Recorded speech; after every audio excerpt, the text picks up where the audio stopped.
તો બીજી તરફ ચોટીલાથી થાનગઢ તરફ જવાના રસ્તા પર સરકારી જમીન પર થયેલા દબાણ દૂર કરવાની કામગીરી હાથ ધરવામાં આવતા લોકોમાં ઉત્તેજના ફેલાઈ ગઈ હતી। જણાવવા માંગીશ કે ચોટીલાના ડેપ્યુટી કલેક્ટર દ્વારા દબાણ દૂર કરવાની કામગીરી હાથ ધરવામાં આવી હતી।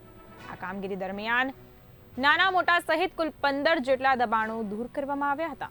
નાયબ કલેક્ટર ચોટીલા એચ.ટી. મકવાણા તેમજ મામલતદાર થાનગઢની સંયુક્ત ટીમ દ્વારા ચોટીલાથી થાનગઢના વિસ્તારમાં અનધિકૃત દબાણકર્તાઓને દબાણ ખાલી કરવા અંગેની નોટિસ આપવામાં આવી હતી, જેમાં 3 દિવસમાં હોટલ ખાલી કરી બાંધકામ દૂર કરવા કહેવામાં આવ્યું હતું, પરંતુ તે અનધિકૃત બાંધકામ દૂર ન કરતા કાર્યવાહી હાથ ધરવામાં આવી હતી।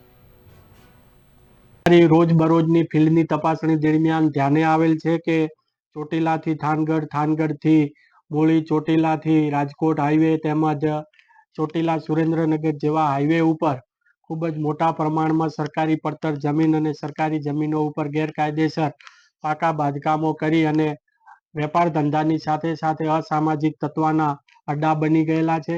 તેમજ અધિકારીઓની પળે પળની માહિતીઓ આ અડ્ડા ઉપર બેસી અને વોટ્સએપ ગ્રુપોમાં પૂરી પાડવામાં આવે છે, એ પણ ધ્યાને આવેલ છે।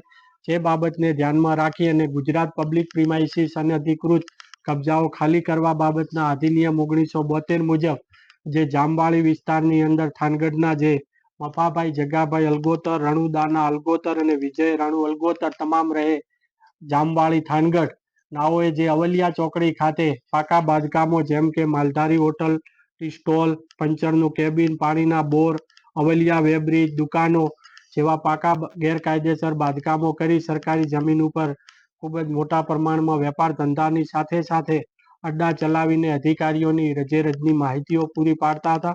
આ તમામે તમામ ગેરકાયદેસર બાંધકામોને અમારી નાયબ કલેક્ટર પ્રાંત ચોટીલાની ટીમ અને મામલતદાર થાનગઢની સંયુક્ત ટીમ દ્વારા આજે તોડી પાડવામાં આવેલ છે।